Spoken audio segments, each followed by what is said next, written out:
நாட்டின் வாழ்க்கை செலவு நெருக்கடிக்கு வட்டி வீதங்கள் உயர்வு காரணமல்ல என்ற முன்னாள் பெடரல் ரிசர்வ் வங்கி தலைவர் பிலிப் கூறியுள்ளார். ஆஸ்திரேலியாவில் பல பொருளாதார நெருக்கடிகள் மோசமான உற்பத்தி செயல்திறனை அடிப்படையாக கொண்டு உருவாக்கப்பட்டுள்ளன என்று அவர் ஊடகங்களுக்கு தெரிவித்துள்ளார்.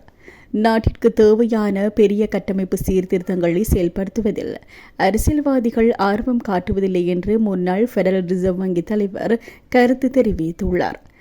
அடுத்த புதன்கிழமை தேசிய கணக்கு தரவு வெளியிடப்படுவதற்கு முன்னர் அவர் இந்த கருத்துக்களை தெரிவித்தார் என்பதும் குறிப்பிடத்தக்கது.